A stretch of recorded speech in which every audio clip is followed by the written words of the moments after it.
Добро вечер и благодарам што сте и вечерва со нас во вечерното издание магазинсо Томич. Со оглед дека останува уште 2 недели или уште неколку дена до крајот на ова измината година, еве на моје задоволство и вечерва ви организираме на ексклузивна емисија со еден ексклузивен соговорник од Соединените Американски држави, но најнапред да се заблагодарам на мојот тим кој е со мене во сите изминати речиси повеќе од 350 и кусур дена. Давдовме се од себе да ви донесеме најексклузивни соговорници.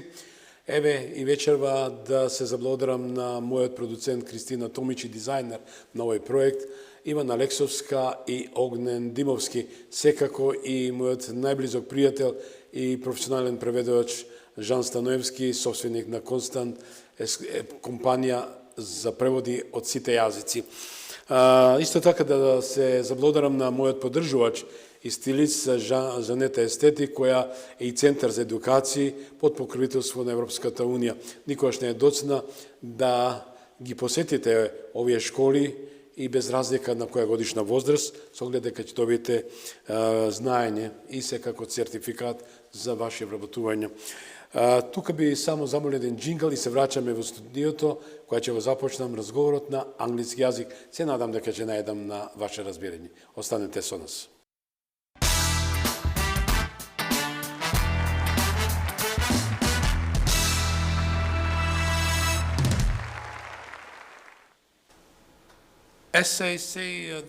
Како што реков, дами и господа, добродојавте во нашата емисија вечерва. Вечерва имаме ексклузивен гостин од САД. Тоа е Сара Хант, председател на Јозеф Рейнли Центарот за јавни политики. Тоа е think tank за лидерската заедница во Вашингтон ДС. Темата за вечер е какви промени ќе донесе доаѓањето на администрацијата на Трамп. Сара, благодарам што ни се придружи. Среќен сум многу што можам да те представам на нашите гледачи, што си наша гостинка вечерва и се надевам на ексклузивни одговори. Дали може да ни се представите кој е Сара Хант? Благодарам за можноста да учествувам. Одушевена сум што сум со вас. Сара Хант ми името. Јас сум председател на лидершип заедницата и Јозеф Рейнли за конзервативни политичари во Вашингтон ДС. Работиме на јавните политики во повеќе области: енергија, национална безбедност, технологија, економски можности и администрација на избори. И така да не се тоа едноставни теми, големи теми. Исто така сме ангажирани во изградба на новите лидери, идните лидери во нашата земја. Работиме со избрани политичари за да може да им растат и ги зголемат нивните лидерски способности. Јас сум адвокат, правник. Јас ја покривам темата климатски промени и чисти енергии. Тоа е прилично широка тема овие денови. Да бидеме искрени,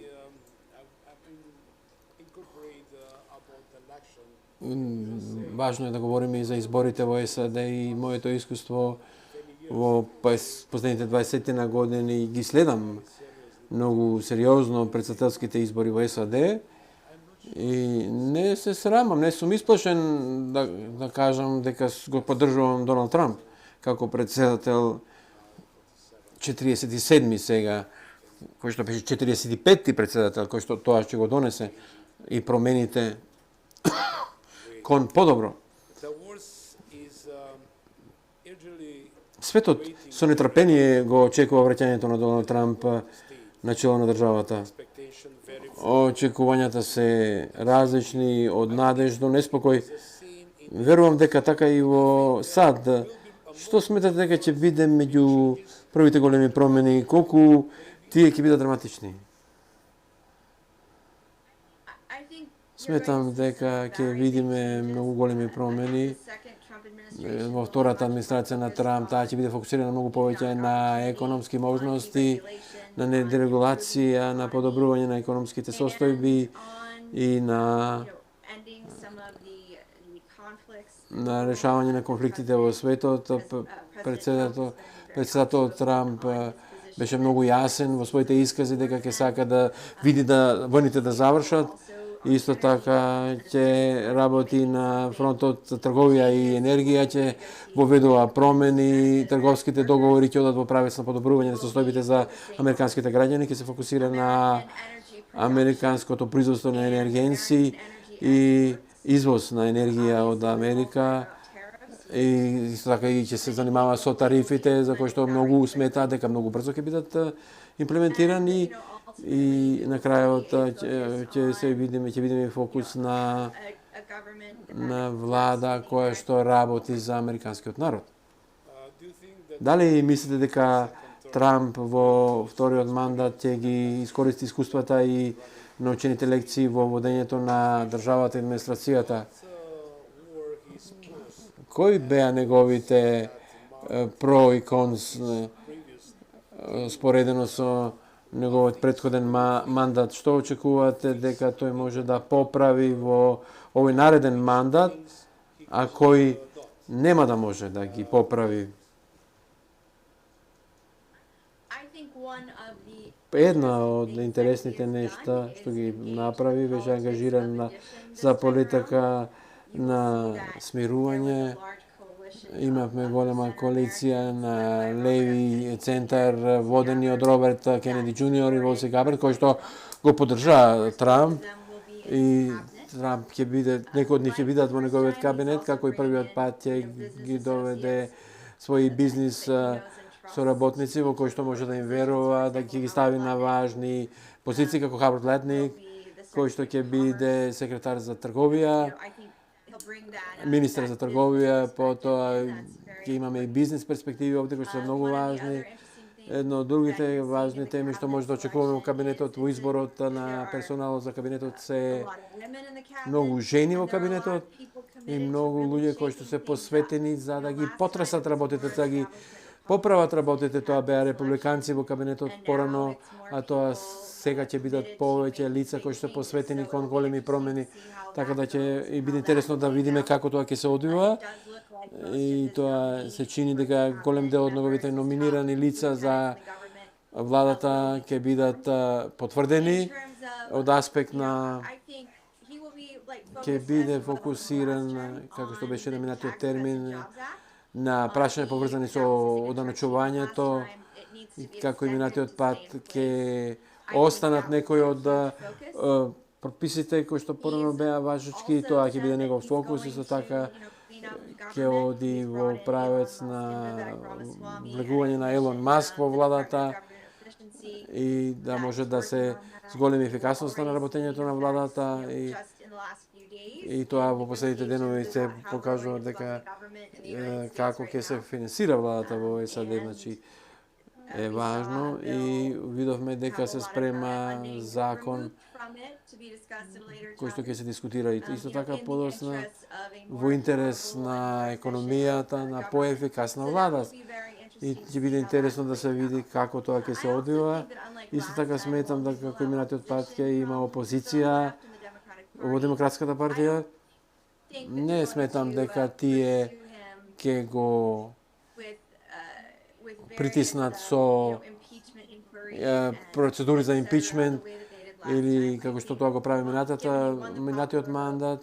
Тој ги победи, ги доби, значи, гласовите на народот, и ќе биде различен вид на конверзација тука, и ќе биде многу повеќе за политики, за слобода на американскиот народ, и многу демократи со така кои што го поддржува се на лидерски позиции, така да сметам дека ќе биде интересно да се види како ќе се одвива.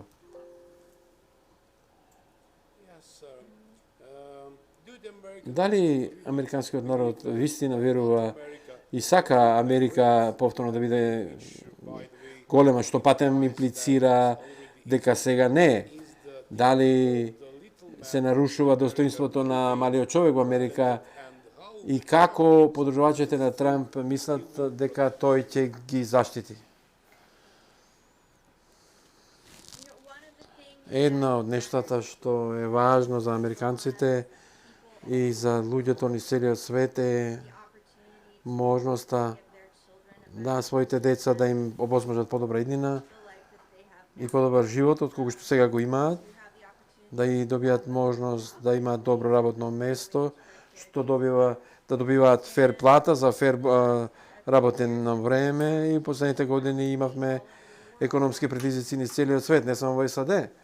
Така да сметам дека председател Трамп ќе биде фокусиран на подобрување на економијата преку дерегулации, на смалување на трошоците за енергенсите и да исто така воведат и чисти работни места, што ќе ги решават ако имате добро работно место, ги решавате вашите проблеми и ќе оди тоа во правец со соработка со синдикатите на работодавците и работниците секако, и ќе се обиде да го подобри животот на просечниот американец, да тие не бидат заборавени со така во овие економски решенија. Така добра работа е што оваа конверзација сега имаме и која што оди во правец на подобрување на економијата. Едно од нештата што председател ќе го прави, ќе го фокусира на дерегулација, на подобрување на даночните политики, за креирање на околина за бизнисите да креираат работни места, и тоа го правеше минатиот пат.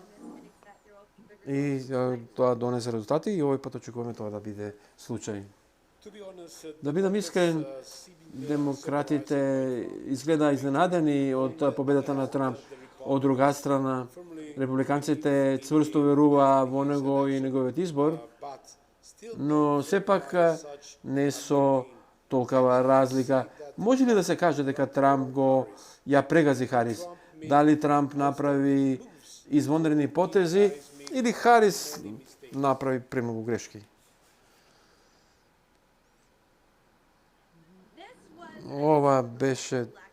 Тоа беа тешки избори за демократите. Бајден беше во ситуација кај што може тоа да го видиме и не го направи она што се очекуваше или што се надева неговите поддржувачи во врска со неговиот капацитет и економската ситуација. Не стижиме.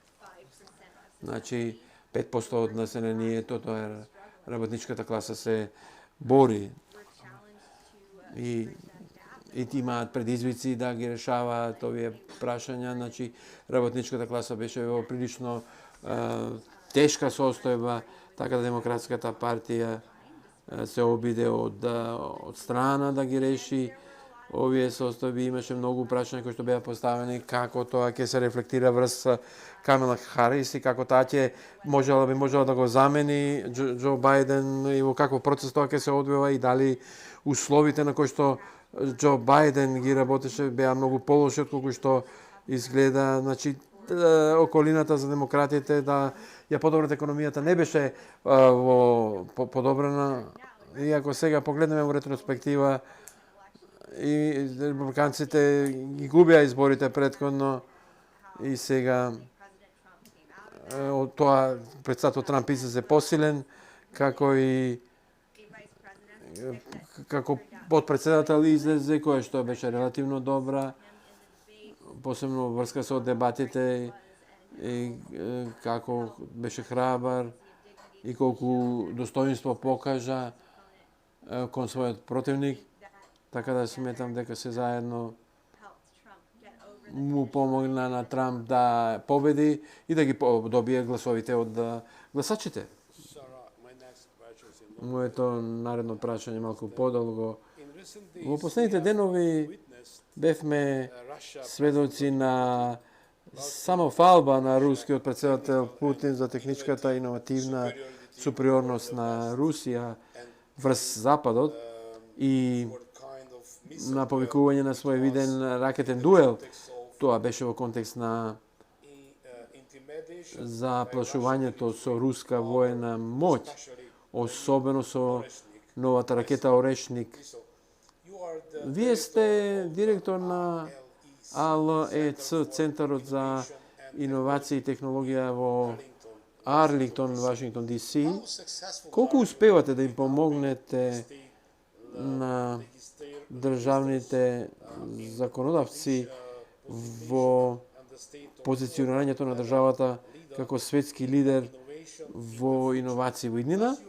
Дали вашиот ангажман се однесува генерално на подобрување на условите за различни иновации или пак имате определена специализација за определен вид иновации како што се безбедносни и слично?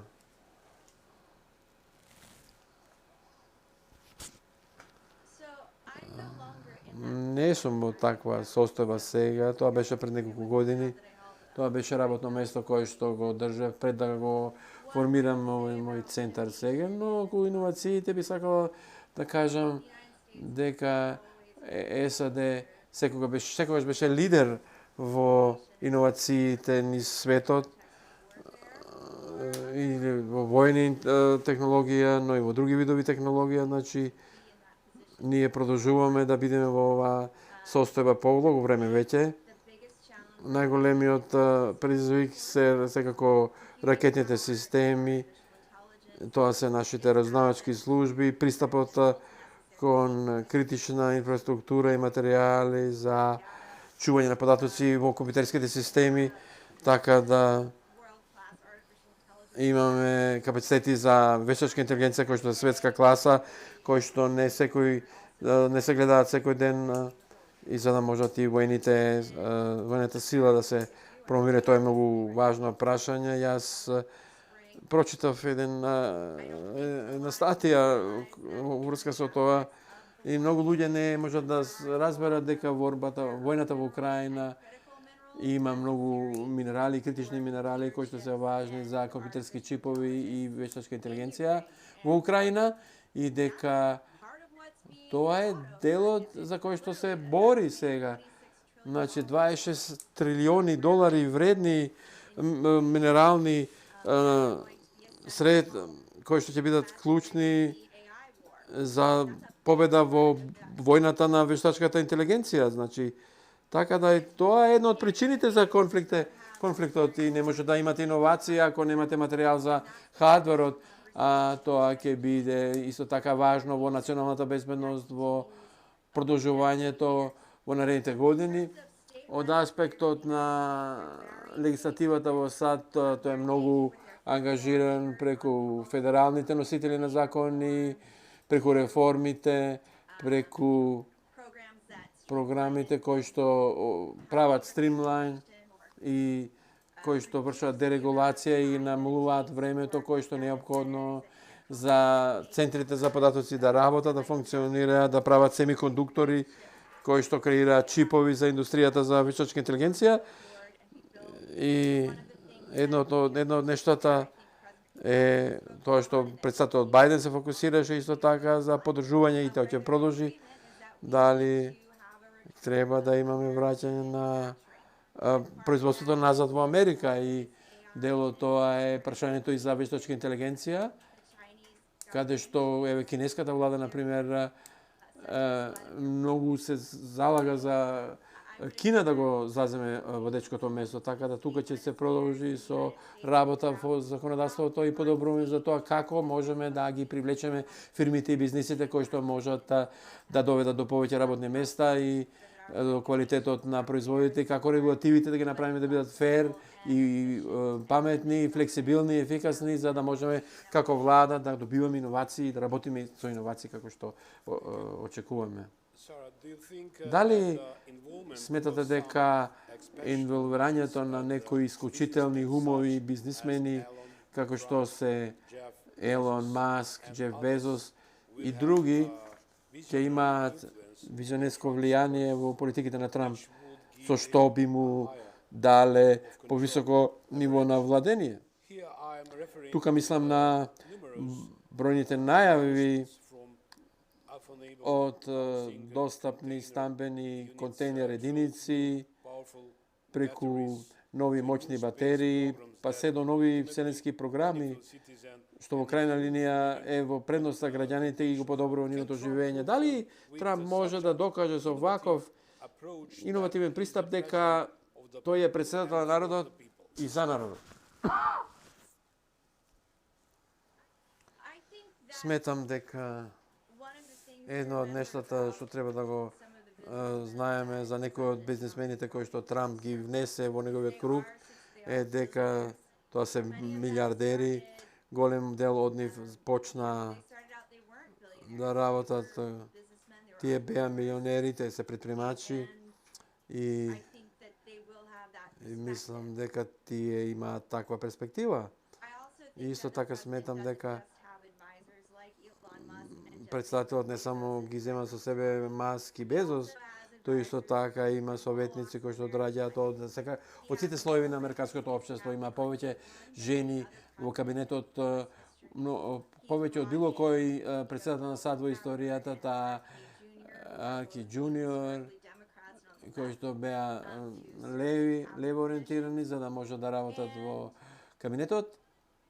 И една од најинтересните работи е како ќе продолжи да ги ангажира Илон во социјалните медиуми со американците и како тие идеи за просечниот американец ќе ги промовира.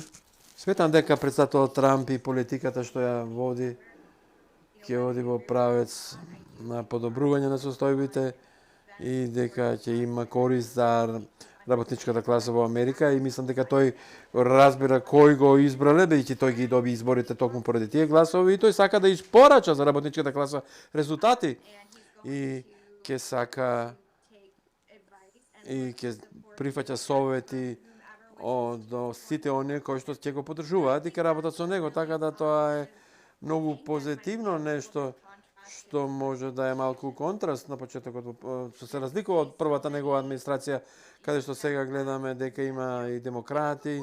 Дури и претходно во 16-та година Пирчију беше еден од милиардерите кој што го советува, кој што работеше на кампања да му помогне на Трамп. Сега имаме повеќе. Безос е тука и Илон Маск исто така, што се ангажирани, така да Трамп има многу интересен тим околу себе, некои со контроверзи за себе. И тоа е коалиција што вклучува многу различни луѓе и така да сметам дека за просечниот американец јас би се надевала дека ќе продолжи со новата администрација на Трамп, тоа ќе биде широка коалиција на различни типови на луѓе. Велат Трамп заслужено ја добил довербата на народот и победил.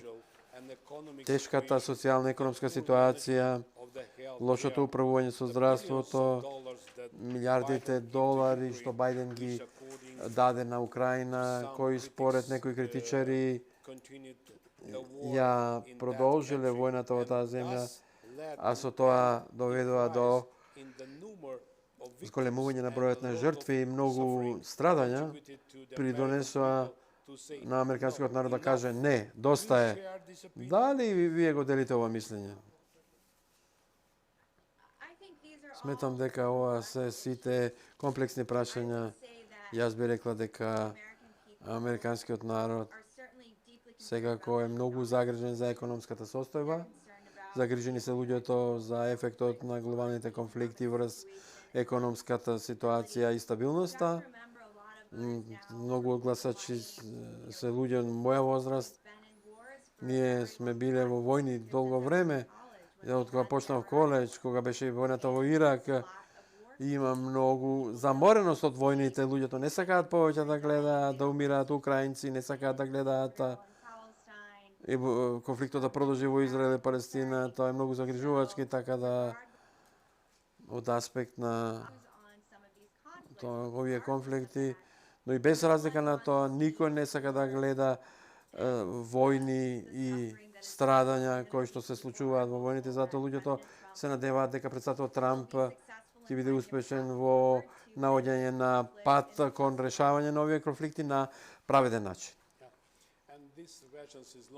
Да, е прилично долго, затоа што многу голем напор треба за тоа.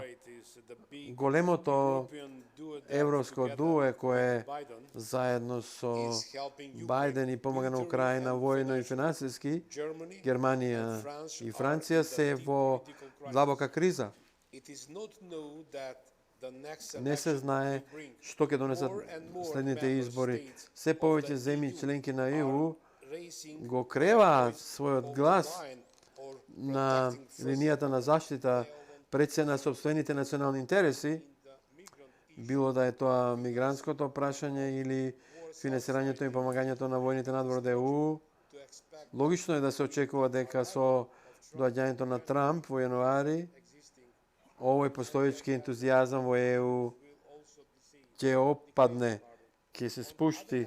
Од друга страна, токму лидерите на тие земји, како што е Унгарија, полагаат голема надеж во идната администрација на Трамп. Дали сметате дека Трамп ќе успее да го балансира сегашниот ентузијазам во ЕУ со евентуалното идно пасивизирање на некој од членките на ЕУ?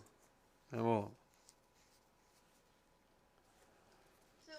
Сметам дека Америка на прво место не значи сам Америка сама. И кога ги гледаме луѓето кои што Трамп ги прибра во својата администрација за надворешна политика, луѓе како Марко Рубио, кој ќе биде државен секретар, или лица како председателскиот Енвар Гринел, кој што има работено на меѓународна политика и работа во Обединетите нации, ги разбираат значењето на нашите сојузници во ЕУ. И на други места,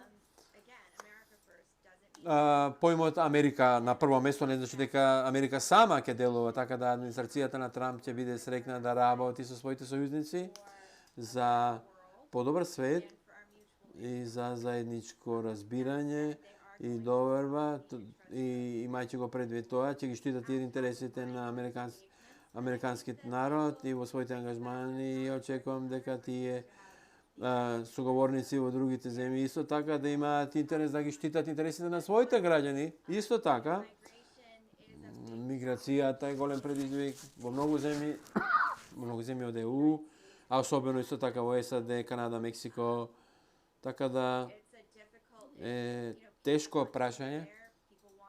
Луѓето сакаат да се следат правилата и сакаат тоа да биде правено на начин да не дискриминира никој и да нема расизам во сето тоа. И ако сакаме Америка да биде земја која што ќе ги прима мигрантите, кој што ги почитуваат законите и кој што стануваат дел од општеството, и тоа е миграцијски процес кој што треба да се регулира, така да и многу јасен став има тука администрацијата на Трамп. ЕУ владите се борат со тоа, не гледам дека Трамповата администрација ќе им кажува како тие ќе ги решаваат своите миграцијски политики и проблеми. Така да сметам дека тоа ќе биде топ приоритет на американската администрација, тој тоа и го кажа, ќе има намера да обезбеди дека нашите граници се обезбедени и дека криминалците, оние што се зли, што од други земји доаѓаат, што не сакаме да доаѓаат во нашата држава, тоа што се криминалци и така натаму, дека тие нема да поминат и да влезат во државата. Од друга страна, знам дека се уште сакаме да имаме место за талентирани луѓе, каде што можеме да бидеме атрактивни за светот, и американскиот народ е почестен што има толку многу луѓе кои што доаѓаат од други земји, кои што сакаат да доаѓаат во Америка и да живеат. Тоа се талентирани, честни луѓе кои што сакаат да ги следат законите и да ни се придружат во Америка, секако дека ќе имаат можност да допатуваат и да живеат кај нас. И на некој начин ќе креираме систем кој што ќе биде безбеден, цврст и ќе биде во правец на подобрување на состојбите. На половина сме од нашето интервју. Предлагам да одиме со мала пауза. Имаме малку и музика, и за да ви покажеме народни игри од Македонија, како тие танцува. Ќе ги замолам од екипата да видиме малку музичка пауза.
Почитувани, ова беше еден прекрасен танц, апропо налей, прекрасната песна, еве со госпоѓата Сара Хант, која е наша соговорничка. Значи, многу важен, влијателен политички фактор во Соединените американски држави. Говориме за тоа какви промени ќе донесе доаѓањето на Трмп на 20 јануари. Но благодарам навистина на Жан Станоевски, на мојата екипа, како што реков Кристина, Иван Огнен, кои дават се од себе да реализира мисијата. Продолжуваме. Dear Sarah, after this short break, По оваа кратка пауза nice about this dance. уживавме во овој валцер кој што беше By the way, дел од my number question nine, which I like to ask македонскиот you, фолклор. your focus is Во also вашиот фокус the е и fight for борбата за здрава животна средина. Можно ли е и колку е реално да се изнајде одржлив баланс помеѓу заштитата на здравата животна средина и природната борба на капиталот за мултиплицирање на профитот и намалување на производните трошоци за енергија. Како вие ги советувате и едуцирате политичарите за ова? Ве молам. Едно од нештата што е јасно е дека колку е послободно општеството, толку е подобра неговата економија, толку е подобра и квалитетот на животната средина на крајот на краиштата. Последниот пат кога председателот Трамп беше на власт во САД, го беше водечка во земјата во намалување на емисиите на јагародни гласови. Тоа беше направено многу повеќе за време на администрацијата на Трамп отколку за време на администрацијата на Бајден, и фокусирајќи се на здравата економија и доводи до тоа да им дадеме повеќе време на луѓето да се грижат за животната средина. Исто така, ако земеме предвид иновациите и начинот на кој што владата би требало да работи, луѓето сакаат да имаат енергија на располагање, да имаат чист воздух, чиста вода, исто така да тоа се барања и производите и услугите и фирмите нормално треба да го решаваат. Тоа е проблем преку нудење на достапна енергија, но и да понудат и чиста вода и чист воздух и квалитет на истите, што ќе возможи да може да растат иновациите и сите да имаме корист од тоа, пред се и животната средина. И кога говорам со носители на политики за тоа како може да расте економијата и како да се уклучиме на така наречено заштита на животната средина, тука имаме транспарентност, отчетност и да бидеме сигурни дека регулативите не одат во правец на спречување на некои состојби кои што ќе дојдат до спречување на иновациите за луѓето да имаат во можност да бидат да работат и да бидат енергија и да работат. Моето прашање како код вас како експерт, во мојот вовед го спомнав тоа, вие сте председател на Джозеф Рейни Центарот за јавни политики, тоа е think tank и лидерска заедница во Вашингтон. Ова политика, тоа е моја умилена тема. Моето 10-то прашање би било како го гледате неодамнешното помилување на господин Хантер Бајден од страна на татка си Џо Бајден, се уште председател на САД. Дали ова чист случај на непотизам и злоупотреба на службената должност и дали председателот правно има можност да применува механизам за помилување за најблизок член на семејството? Колку ова ќе влијае на намалувањето на угледот на САД во светот како водечки борец за демократија?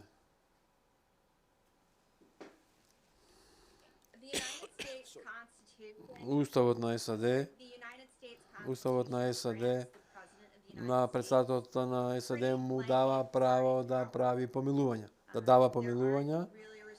Има тука рестрикции за тоа да помилува луѓе кои што се осудени за федерални злосторства, Тоа е властување кое што му се дава на председателот.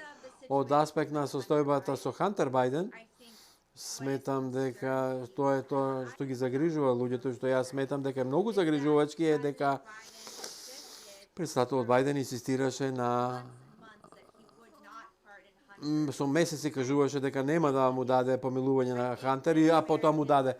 Така да многу американци го разберат дека ќе разберат дека некој сака својот син да го помилува, особено за некој не многу тежок криминал, но не можам да голем дел од американците да разберат дека тие беа излажани од Бајденовата администрација и председател Бајден кога со месеци кажуваше дека нема да го помилува Хантер.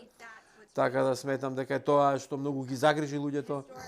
Историски претставителите на САД користеле помилувања понекогаш дури на своите членови од фамилијата. Бил Клинтон, својот татко Роџер го помилува, кој што дури изврши и федерален злочин. Така да имаше и председатели претходно.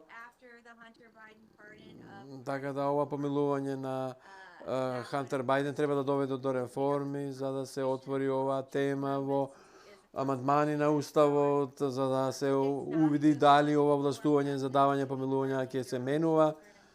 Така да не е добро председателот да дава помилување на своите деца или членови на семејството, но тоа е неговото легално право и тоа е дел од нашата власт и фер е за луѓето да критикуваат овие помилувања и да говорат за решавање на таквите состојби. Така да не гледам дека прекрасно тоа да се види, но еве имам разбирање да председателот Бајден како татко, најголем дел од нас би го направили истото. Од друга страна, сметам дека исто така е фер да се каже дека може би е малку премногу што председателите даваат помилување на членовите на семејството и не смее да се лаже на американскиот народ и да ги се мамат и да се кажуваат дека тоа нема да го направат, а потоа дека нема да направат помилување, а потоа ја врти политиката и му дава помилување на својот син. Сакаме да видиме, да им веруваме на нашите лидери колку што тоа можно, а во овој случај тоа не беше можно и овој вид на активност не доведе до раѓање на доверба, значи. Прво велиме не го правиме, а потоа го правиме, особено кога е многу јасно дека тоа е дел за доброто на дел од моето семејство. Дали, како ја гледате можноста на председателот Трамп да влијае на поскоро прекинување на војната помеѓу Украина и Русија? Сушност тоа беше едно од неговите предизборни ветувања за кои тој ги доби гласовите на американските гласачи. Сведоци сме дека украинскиот председател Зеленски деновиве го отворил предлогот на Трамп за помирување. Председателот Трамп кажа дека приоритет ќе му биде фасилитирање на доведување до крај на војната помеѓу Украина и Русија. И тој најде и лице кој што го означи како амбасадор од Гранел, како посебно лице за решавање на тешки состојби како што е прашањето со Украина и Русија. Тоа ќе бидат многу умни луѓе, искусни луѓе кои што ќе бидат ангажирани во наоѓање на обид да се дојде до крај на овој конфликт. Сметам дека администрацијата на Трамп тоа сериозно ќе го земе и ќе направи се што е можно да се најде начин за доаѓање на договор помеѓу Русија и Украина. Не сум сигурен колку знаат луѓето како тоа ќе изгледа сега, не сум сигурна. Увидовме дека администрацијата на Бајден дури повеќе пари обезбеди за Украина за незината одбрана, што, знаете, луѓето гласаа против тоа, да мајчу одејќи во правец на разбирање на критиката на Трамп за таа политика, така да сметам дека ќе биде голем предизвик, но тоа ќе бидат потребни, затоа ќе бидат потребни сериозни ресурси. Ако Трамп сака да продолжи да работи, тој не започна ни една војна за време на своето председателствување минатиот мандат, така да тоа е нешто што ни дава надеж на сите нас дека овој конфликт кога го гледаме ќе може да дојде до свој крај. Сега дали ќе видиме дали Доналд Трамп и неговата администрација ќе го решат тоа или не. Дали сметате дека некои европски земји, особено Британија, не посакуваат брзо запирање на воените действија во Украина и започнување на мировни преговори? Не сум во состојба да говорам за владата на Соединетото кралство или некоја друга земја. Јас само говорам во моје име и како наблюдувач, како американец, како американка и сигурна сум дека секој ќе сака да види дека овој конфликт е решен на праведен начин. Не очекувам дека некој сака да продолжи оваа војна, но сметам дека тие сака да видат фер и праведен процес. Како тој ќе изгледа, ќе има разлики, зависи од тоа каде седиш и кого поддржуваш. Некои од европските држави ќе бидат со различни мислења, но исто како и владата на САД, кој што има различни мислења со друга влада. Така да, мислам дека сите може да се надеваме дека администрацијата на Трамп што доаѓа ќе биде во состојба да дојде до разговори, што ќе дојде до правично решение и фер решение. Се надеваме дека тоа ќе биде договор кој што нашите сојузници во ЕУ исто така и во Европа ќе го прифатат и ќе сметат дека е разумно. Малку за Македонија и САД и ЕУ. Сакам да ве прашам, можеме ли да поделиме за една изјава од председателот на ЕПП во Европската унија, тој е господин Вернер, кој што кажа пред вчера на самитот на ЕУ со балканските земји. Ајде да го чуеме, да чуеме изјавата на Вернер. We will defeat inflation quickly and we will make America. As European People's Party, it's the gathering of strengthening the freedom and democracy world, because having in mind that in 20th of January Donald Trump will come in office, it's clear that Europe needs a joint, a common answer, a united answer towards the American requests. And the first message is to be strong towards the autocrats in the world.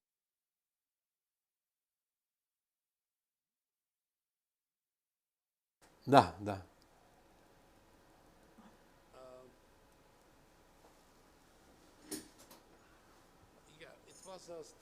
Но изјава беше од председателот на ЕПП од вчера, каде што наша делегација, каде што беше председателот на владата Мицкоски, кој што во дипломатска офанзива да ја прикаже на вистина сликата за тоа што се случува во Македонија, како владата ги осудува и критикува последните 7 години на владење, кој што целосно е уништија политиката, дигнитетот и се друго, затоа што ние сме и се уште сме земја со голема корупција, за да дојдеме до нормална држава и политика. Значи, многу е тешко. Нашиот пат кон ЕУ, знаете, во 80-та година моравме да подпишеме договорот преспад со кој што го сменивме името, потоа председателството не ни овозможи да почнеме преговори. Тие користеа нова блокада од Бугарија, кој што инсистира на промена на нашиот устав. Нали Македонија е играчка во Европската унија и меѓународната заедница да игра со една суверена земја и на крајот кога Доналд Трамп беше одбран за председател, некојаш нема да заборам неговата силна порака: ние сме Америка, ние не можеме да бидеме шпиони во креирање на новите влади на независни држави. Потоа во 20-та година, кога Џо Бајден дојде на власт, се што Добивме хибриден режим и добивме марионети кои што беа вон контрола и работеа согласно сценарио кој што за промена на името, блокада од Бугарија. Ме молам како председател на многу познатата think tank во Вашингтон и како председател на Центарот за јавни политика, како ја проценувате состојбата од страна на изјавата на председателот на ЕПП дека без земјите од Западен Балкан Европа нема да биде целосна?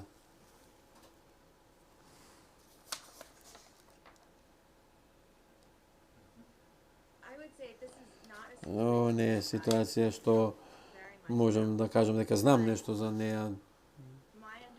Но оно што го знам е дека администрацијата на Трамп ќе сака да ги решава проблемите, нема да ги решава проблемите со интервенции и ќе биде помалку интервенционистичка и ќе ја почитува само одлуката на земите сами да си ги решаваат и на народите своите политики. Може би ќе има исклучоци на тоа, но не знам како тоа би изгледало, така да знам исто така дека председател Трамп има советници со кои што работи за Балканот, за тоа што се случува таму и исто така го има предвид и тоа и ние сме исто така посветени на максимата прво Америка, но не Америка сама, но исто така и тоа е Америка која што нема да биде интервенционистичка и ќе ги почитува правата за самоопределување на луѓето и на прецена народот во вашата земја. Благодарам за ово. Република Македонија е долго години активна и остварува добри резултати во процесот на пристапување кон ЕУ. САД дава голема поддршка, но тие не се членка на ЕУ и ја немаат нивната сила за директна поддршка на нашите напори. Дури ни кај земите на ЕУ засега не гледаме доволно сила за ограничување на вековните националистички апетити на нашиот сосед Бугарија, која со блокадата на Македонија ги фрли сите карти на моменталната предност како земја членка на ЕУ за злоупотреба на ваквата позиција и за наметнување на непринципијални барања од доменот на национализмот, културниот и јазичниот интегритет на македонците. Дали сметате дека новата администрација на САД сепак би можела да изврши позитивно влијание и да го откочи процесот на проширување на ЕУ? Освен тоа, примерот со Бугарија веќе почна да го следи Хрватска, во случајот со Црна Гора и се заканува да стане непосакуван тренд што сосема ќе го уништи проширувањето на ЕУ. Са САД, како и Македонија, имаат стратешки интерес за силна и проширена Европа. Малку е подолго до тоа е. Разбирам. Не сум сигурна дека сум доволно квалификувана да се изјаснам за ова прашање. Сметам дека прашањата за членство се прашања поврзани со Европската унија и не знам како ќе биде ставот на администрацијата на Трамп, така да не би можела да кажам нешто повеќе за тоа. Разбирам.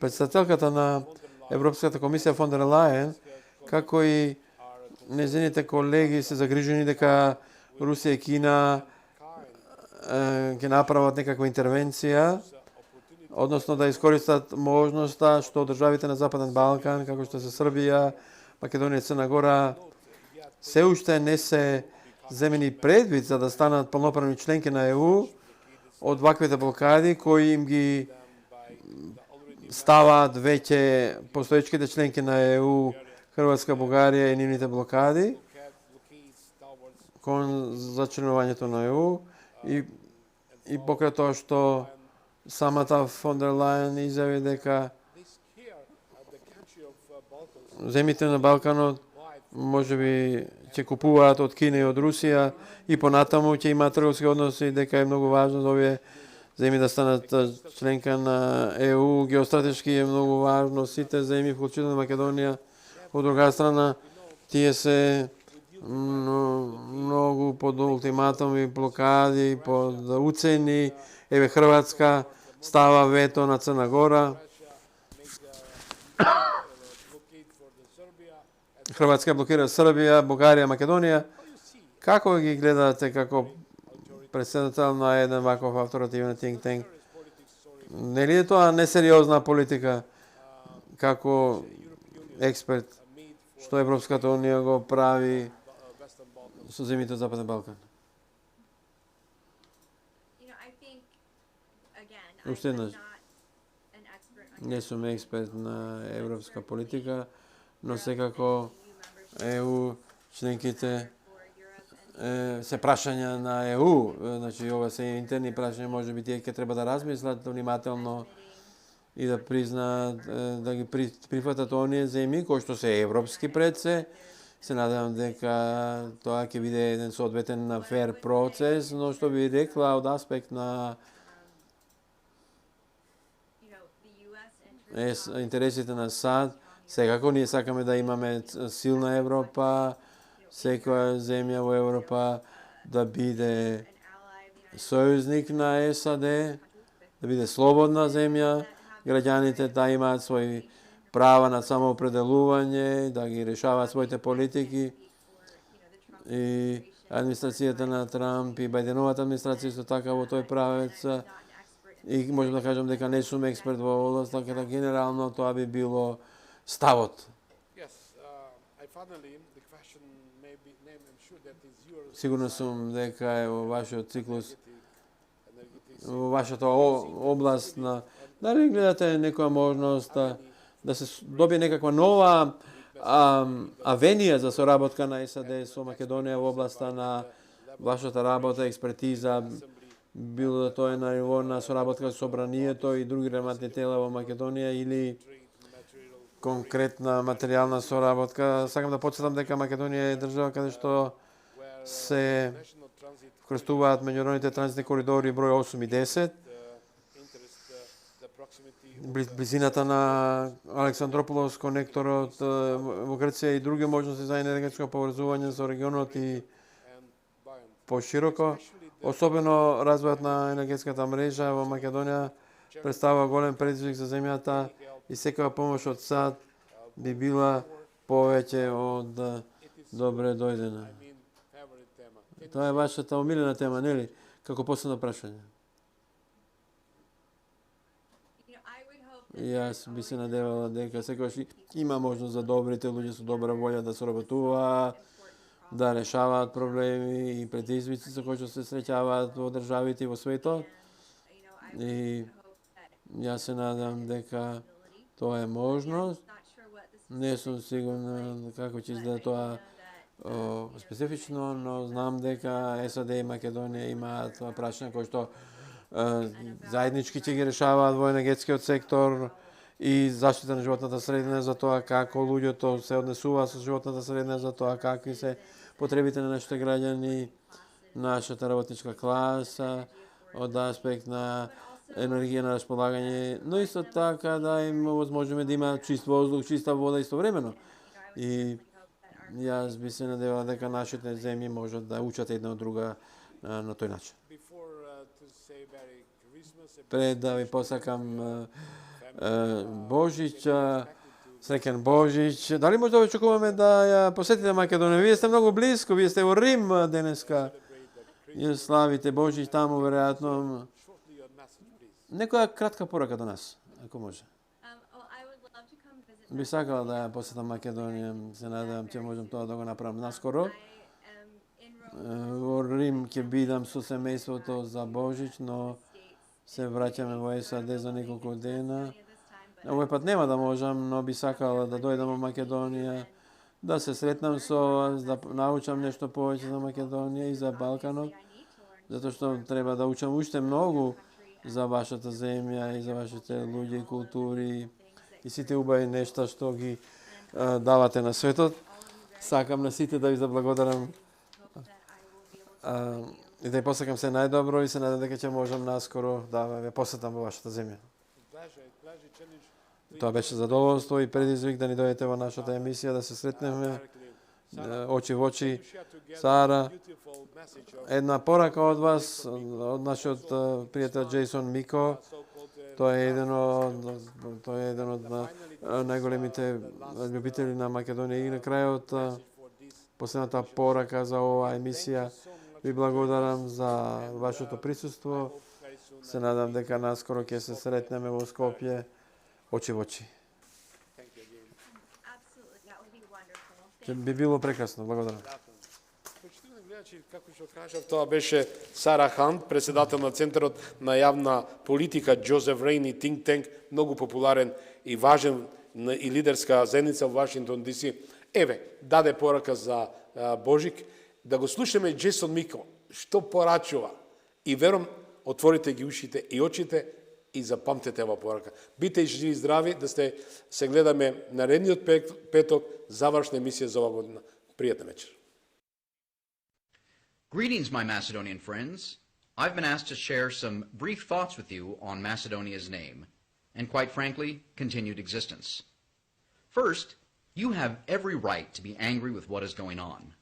But remember, it must be a righteous anger, because what the government of Prime Minister Zoran Zaev, together with his minority Albanian partners in government, are attempting to do, is completely change Macedonia's name and identity, along with Macedonian history, heritage, and culture. The government of Macedonia is full of foolish and ignorant buggers, throwing away Macedonia's proud name, identity, and language. They are trampling over the Constitution in pursuit of some ephemeral thing that does not exist. Absolute 100% peace and unity with Greece, and also with Bulgaria. But such a thing never has existed and cannot exist, because Macedonia, Greece, and Bulgaria are all separate and unique countries, with a distinct people, history, culture, language, heritage, and identity. While peace and unity are fine things to pursue, they should not and must not be pursued at the price of denying yourselves, your history, your children, your grandchildren, and generations yet unborn. Zaev and his guilty comrades are also in pursuit of praise and possibly riches for themselves. Zaev and his Quisling government will tell you that Macedonia will be rich once it joins NATO and the EU. But that is a lie. Riches and prosperity come only from hard work, innovation, educating the children, fighting corruption, and trading with neighbors and around the world. And all of that can be accomplished whether you are in NATO and the EU or not. Frankly, my Macedonian friends, I don't give a damn what Zoran Zaev and the government of Greece agree to. We will always say Macedonia and the Republic of Macedonia. We will always talk about the Macedonian language and the Macedonians who live in Greece, Bulgaria, Albania, and around the world. We will always support them as they pursue their rights in those countries and in other countries around the world. We will especially speak about the Macedonians in Aegean Macedonia, who deserve every human right, like the right to be taught in their native Macedonian language. We will still teach Macedonia's children about the true history of Macedonia, no matter how many textbooks, school books, maps, atlases, and teaching guides that the government of Macedonia tries to change to appease its overlords in Greece and Bulgaria. I would encourage the creation of new associations of parents and teachers that meet after school to teach these truths to Macedonia's children. And I would encourage parents, grandparents, aunts and uncles, and other family members to continue telling their children, grandchildren, nieces, and nephews about these truths of Macedonia, no matter how much Macedonia's government changes the textbooks, school books, maps, teaching guides, and atlases. Businesses and private associations and institutions as well across Macedonia will continue to erect monuments to ancient Macedonian heroes and events. And we will still call businesses and companies that use the word Macedonia or Macedonian in them, and we will encourage them to continue the fight to keep these words in their names. And in the sphere of culture, the arts, sports, music, literature, poetry, and so much more, we will always support and speak of Macedonia and Macedonian arts, sports, music, poetry, literature, and much more, in Greece, in Macedonia, in Bulgaria, and around the world.